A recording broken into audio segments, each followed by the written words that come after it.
அது ஏதோ ஒரு பாட்டு பட்டிமன்ற மாதிரி நடந்துக்கிட்டு இருக்கு. உள்ளே உட்காந்து பேசிட்டு இருக்காங்க. எதுவும் மக்கள் பிரச்சனையே பேசுகிறதா இல்லை. அங்கே காவிரியில் தண்ணி தர முடியாதுன்ட்டான். அவன் தரமாட்டான். அவன் நல்ல பணக்கு பிறந்தவன் நாட்டாளுறான். அப்புறம் அவன் எப்படி தருவான்?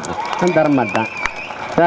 என் தம்பி இது சொன்ன மாதிரி ஆந்திராகாரன் ஏதோ கல்லணை இப்போ பாலாறில் அணை கட்டுறாங்கிறேன். உனக்கு மண்ணளிவிக்கத்தானடா நேரம் சரியாக இருக்குது. அணை கட்டுறதை பற்றியா கவலை இருக்குது உனக்கு? பாலாற்றில் தண்ணி தர முடியாதுன்னு சொல்கிறவன் மண்ணில் பாலாற்றின் மணல் கிடைக்கும்னு எழுதி வைக்கப்பட்டிருக்கா.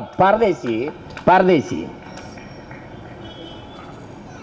33 கிலோமீட்டர் அவன் மாநிலத்தில் ஓடுது. 22 தடுப்பணை கட்டிட்டா 222 கிலோமீட்டர் ஏமன்ல ஓடுது. நீ ஒரு தடுப்பணை கட்டலையே. உனக்கு பேச ஆளுகளை என்ன இருக்கு? எங்கப்பன் குடிகார, எங்கப்பன் திருட, எங்கப்பன் கொலகார, எங்கப்பன் சரியில்லைங்கிறதுக்காக அடுத்த விட்டா பெண் நல்லா அவனை குறை சொல்ல எனக்கு என்ன உரிமை இருக்கு? எனக்கு என்ன உரிமை இருக்கு? என்ன தகுதி இருக்கு? மேகதாதுல அணை கட்டுவேன் கன்னடன், சிறுவாணியில் அணையை கட்டுவேன் மலையாளி, பாலாற்றங்குருக்கு அணையை கட்டி உயர்த்துவேன் தெலுங்க. நாங்க எங்கயா போறது கேட்டா இந்தியா எங்கிட்டா இருக்கு? எங்கிட்டு இருக்கு? இது ஒரு நாடு, இது ஒரு சட்டம். இந்த ராஜ் தாக்கரே என்ன பண்ணிட்ட நீ? என்னை சொல்றா நீங்க சட்டத்தை மதிக்கலையான்னு. காவிரியில தண்ணி கொடுன்னு உச்ச நீதிமன்றம் சொல்லிச்சு, முடியாதுன்னு கன்னடம் சொல்றா. என்ன பண்ணிச்சு இந்த நாடு? இந்த நீதி அறிவார்ந்த எனது சொந்தங்கள் இருக்கிறீங்க. காவிரி நதிநீரா உச்ச நீதிமன்றம் போ. முல்லை பெரியாற்று நதிநீர் உரிமையா உச்ச நீதிமன்றம் போ. ஜல்லிக்கட்டு தடையா உச்ச நீதிமன்றம் போ. மீத்தேன் எரிகாற்று தடையா உச்ச நீதிமன்றம் போ. கையில் எரிவாயுவா அதை எங்க மதிக்கிறது உச்ச நீதிமன்றம் போ. பாலாற்றின் குறுக்க அணையா அதை தடுக்க உச்ச நீதிமன்றம் போ. எல்லாத்துக்கும் நீதிமன்றம்னா பாராளுமன்றத்துக்கடா உட்காந்து பல்லாங்குழி ஆடுறதுக்கடா? எதுக்குடா பாராளுமன்றம்? எதுக்குடா சட்டமன்றம்? 96 லட்சம் கோடி செலவு எதுக்குடா தேர்தல்? என்ன பதில் இருக்கு? யார்கிட்ட பதில் இருக்கு? எதுக்கு பாராளுமன்றம்? இந்த நாட்டை ஆள்வது பிரதமரா அல்லது நீதிபதியா? எல்லாமே நீதிபதி. ஜல்லிக்கட்டை நடத்தாத. ஏன்? அது பெரிய மனித வதை, அது மாடு வதை. எங்களெல்லாம் மடப்பைய மக்கள் நினைச்சுக்கிட்டு நீ மஞ்சள் குளிச்சுக்கிட்டு இருக்க. நீ ஜெயலலிதா கருணாநிதி முதலமைச்சராக இருக்கிறதா நீ இந்த ஆட்டம் காட்டுவா? ஒரு நாள் நான் அங்கே உட்காரும்போது நீ போடு தடைய, போட்டு பாரு நீ தடை வெளியில வந்து அது இந்தியாவுக்கு, நமக்கு இல்லை. வா வேலையை பாரு. என்ன செஞ்சுட்ட நீ? முல்லை பெரியாற்றில் 142 அணை உறுதியா இருக்கு. 142 அடி நீரை உயர்த்தி தமிழர்களுக்கு தண்ணியை கொடு தீர்ப்பு உச்ச நீதிமன்றம். முடியாதுங்கிற மலையாளி. என்ன பண்ண நீ? அவனை என்ன பண்ணிட்ட? ஜல்லிக்கட்டு தடை ஜெயலலிதா நடத்தாது தடையை மீறியா? அதோட உச்சி குடிமை அங்க இருக்குது, வழக்கு அங்க இருக்குது. கருணாநிதி பேச முடியாது, என் மகளோட வழக்கு அங்க இருக்குது. அங்க அம்மாவுக்கு வழக்கு, இங்க பிள்ளைக்கு வழக்கு. எனக்கு போச்சு சர்ச்சை போட்டு போயிரு. மயிரே போச்சுன்னு சர்ச்சை போட்டு போயிருவேன். நீ போடு வழக்க போ அப்படின்ற. நீ போட்டா உரியடிக்க கூடாதுன்னு ராஜ் தாக்கரே நடத்திட்டான். என்ன பண்ண? ஒண்ணுமே பேசல. விநாயகர் சதுர்த்தி ஊர்வலத்துக்கு தடையை போடுறாங்க. பண்பாட்டில் தலையிட முடியாதுன்னு சொல்ற நீதிமன்றம். 5000 ஆண்டுகளா நான் ஏறுதலி வர்ற என் பண்பாட்டு நிகழ்வு, அது என்னோட அடையாளம். அது காளையோட விளையாடுற விளையாட்டுன்னு நினைக்காத. என்னுடைய அடையாளம், என் பண்பாடு. இந்தியா உருவாகி எவ்வளவு நாள் ஆச்சு? ஆனா நான் 5000 ஆண்டுகளா ஏறுதலில் வரேன். சங்க இலக்கியத்தில் கலித்தொகையில கொள்ளையற்ற கோடஞ்சுவானை மறுமையும் புல்லாலே ஆய மகள்னு பாட்டு இருக்கு. சங்க இலக்கியத்தில் நல்லா கவனிச்சுக்கணும். நேத்து வந்த இந்தியா எனக்கு தடை போடுது. எவ்வளவு ஆண்டுகால பழமை, அதை ஏன் கட்டிக்கிட்டு அழுகிறீங்கன்னு. அருங்காட்சியகம்லாம் எதுக்கு புடுங்கிறதுக்கு வச்சிருக்க? அருங்காட்சியகம் மியூசியம்லாம் எதுக்கு வச்சிருக்க? இது ராஜராஜ சோழன் வீசி விளையாண்ட வாள், இது திப்பு சுல்தான் வச்சிருந்த வாள், இது மராட்டிய மன்னர் வீர சிவாஜி வச்சிருந்த வாள், அவர் வாழ்ந்த இடம், அவர் கட்டிடம். இதையெல்லாம் என்னத்துக்கிட்ட பாதுகாக்கிறீங்க? இதெல்லாம் எதுக்கு பாதுகாக்கிற? இதெல்லாம் பழசுல இடிச்சுட்டு குட்டிச்சோராக்கிட்டு போக வேண்டியதானே? அப்போ இவங்களுக்கு 24 லட்சம் டன் மாட்டுக்கறியை வெட்டி ஏற்றுமதி செய்யறான் இந்தியா. உலகத்திலே மாட்டுக்கறி அதிகமாக ஏற்றுமதி செய்யற நாடு ஒரே நாடு இந்தியா தான். இரண்டாவது நாடு பிரேசில். இவ்வளவு மாடுகளை கொன்று கரியை ஏற்றுமதி செய்த நாடு நான் காளையை விதைக்கிறேன். என்கிட்ட சொன்ன திராவிடம்னா என்ன? தமிழ். தமிழ் தான் தமிழர் தான் திராவிடர், திராவிடர் தான் தமிழர். ஏன் இவ்வளவு திரிக்கிறீங்க நீங்க?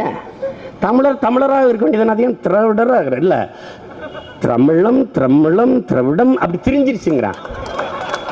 நான் திரிஞ்ச பாலையை பயன்படுத்துறதுல திரிஞ்ச சொல்ல ஏன் பயன்படுத்தணும்? நான் தமிழன் தமிழனாக இருந்துட்டு போறேன். எப்படி இருக்கு? எவ்வளவு காலமா நம்மளை மஞ்ச குளிச்சு வீழ்த்திட்டாங்க பாருங்க. நாடு தமிழ்நாடு, தேசம் தமிழ் தேசம். இங்கு வாழ்கிற மக்களுக்கு மொழி, கலை, இலக்கியம், கலாச்சாரம், பண்பாடு, பாரம்பரிய வேளாண்மை, விளையாட்டு, இசை, கூத்து எல்லாம் இருக்கு.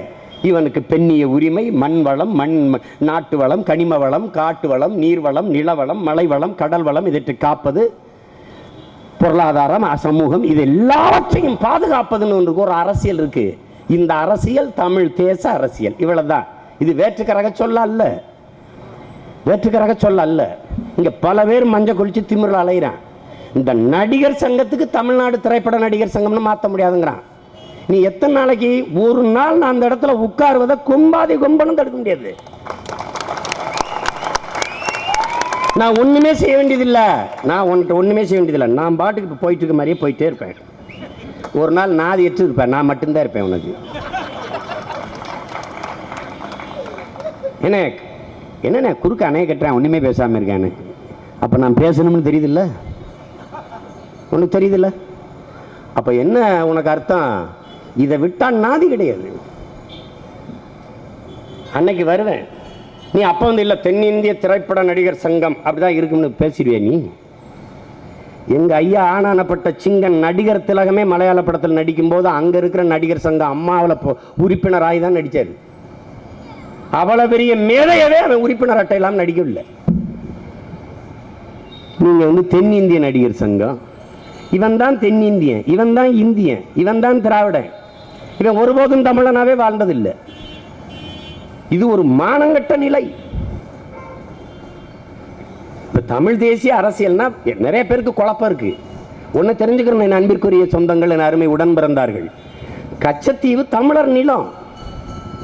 கச்சத்தீவை கொடுத்ததுதான் என்று சொல்லுது காங்கிரஸ், சொல்லுது இந்திய தேசியம், இந்திய தேசிய கட்சி, இந்தியாவை ஆளுகிற ஆட்சி சொல்லுது.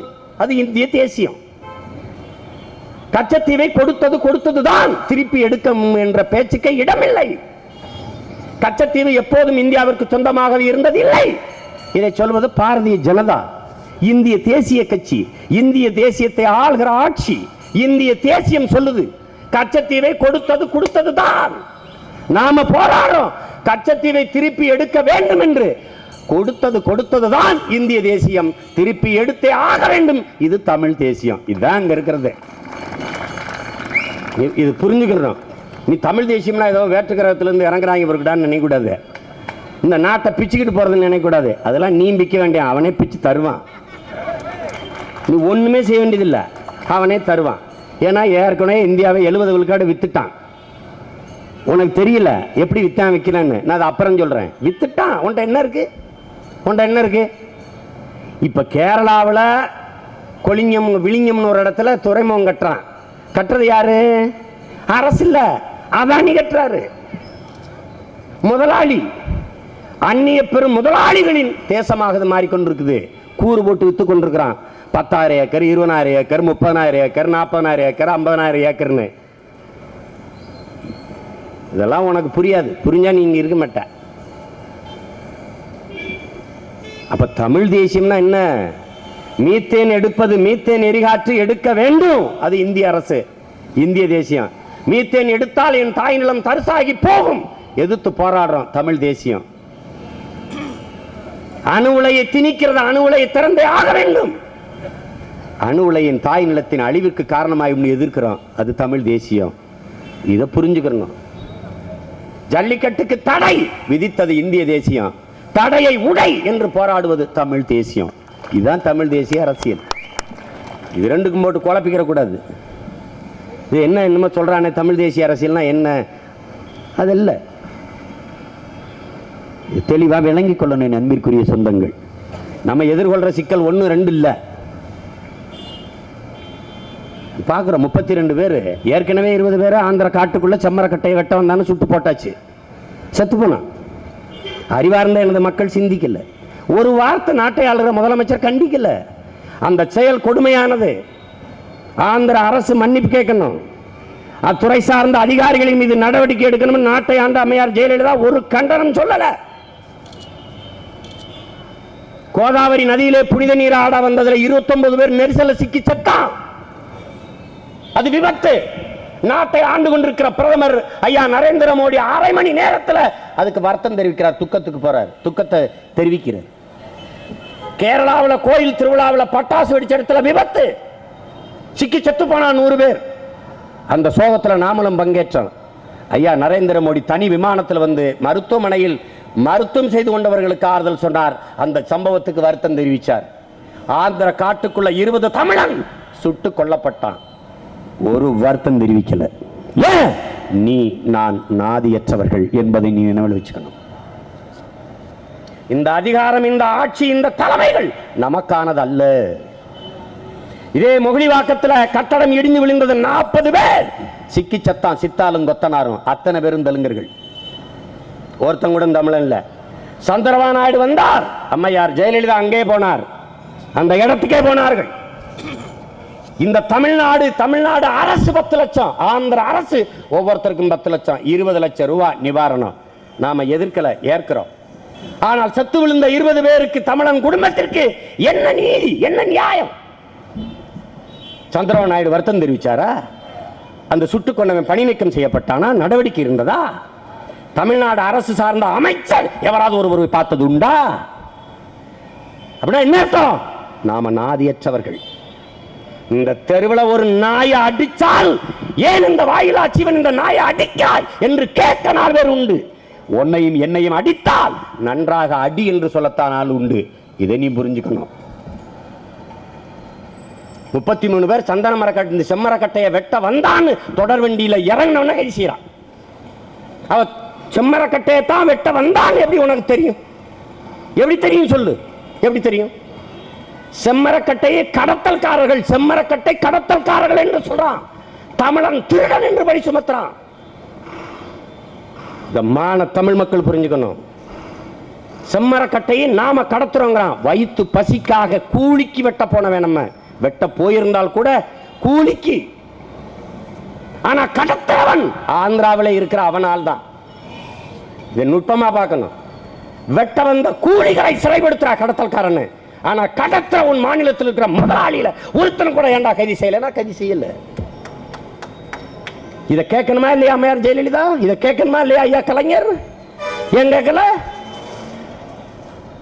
செம்மரக்கட்டையை வெட்டி கடத்துற முதலாளி தெலுங்க ஓ மாநிலத்தில் இருக்கான். வெட்ட வர கூலிதான் ஏன் ஆளு. இந்த கூலியை கடத்தல்காரன் நீ சிறை பிடிக்கிற, அவனை கூட்டிக்கிட்டு வா வெட்டன்னு சொன்ன முதலாளி எல்லாம் நீங்க கைது பண்ணல. இது யாரு கேட்கிறது? எத்தனை ஆண்டுகளா நீ வீரப்பன தீவிரவாதி, மாயாவி, சந்தன கடத்தல்காரன், என்ன பேசுன? வீரப்பன் கடத்தல்காரன், கோயில் சிலையெல்லாம் கடத்தி வச்ச தீனதயாளன் தொழில் அதிபர். எப்படி இருக்கு பாருங்க. உன்னை எவ்வளவு தூரம் உன்னை இழிவுபடுத்துறான் பாருங்க. எல்லா ஏடுகளும் தொலைக்காட்சிகளும் தொழிலதிபர் தீனதயாள் என்று சொல்லுது. ஆனா எங்க வீரப்பன் இவனுக்கு மாயாவி, கடத்தல்காரன். எப்படி இருக்கு? ஒருத்தன் பதில் சொல்ல சொல்லு. வீரப்பன் என்னடா செஞ்சார்? சந்தனக்கட்டையை வெட்டிட்டார், யானைகளை எல்லாம் கொன்னுட்டார், தந்தங்களை எல்லாம் வித்துட்டார். வித்தவர் காட்டுக்குள்ள இருந்தார், வாங்கினவன் எங்கடா இருந்தான்? எங்க இருந்தான்? ஏன் அவனை யாரையும் கைது செய்யல? இதேதான் ஆந்திராவில். முதலாளி அவையாளு கைது செய்யப்படல. கூலி ஏழை கூலி பசிக்கு போனவன் பலியாகிறான். இது கேட்க நாதி இல்லை. எத்தனை ஆயிரம் பேர் ஆந்திர சிறைக்குள்ள கிடக்கிறான். ஒரே நாடு, ஒரே தேசம், சொந்த நாட்டு மக்களை சிறைபிடித்து போட்டு வதைக்கிறது தான் இந்த நாட்டின் ஒருமைப்பாடா, இறையாண்மையா? நானும் அவனும் ஒரே தேசிய கீதத்தை பாடுவோம், ஒரே நாளில் சுதந்திர தினம் கொண்டாடுவோம், ஒரே நாளில் குடியரசு தினம் கொண்டாடுவோம். ஆனால் இந்த இந்த நாட்டின் மக்கள் இன்னொருத்தன் சிறையில் வதைப்படுவான், மிதிப்படுவான். ஒருத்தன் கேட்கறதுக்கு இல்லை. கொலை வாரம், கொள்ளை வாரம், அடிதடி வாரம், இப்படி ஒவ்வொரு வாரத்தையும் தமிழக மக்கள் கொண்டாடலாமா? தனித்தனியாக கொண்டாட முடியாது. மொத்தமாக ஐயையோ வாரம் என்று கொண்டாடலாம்.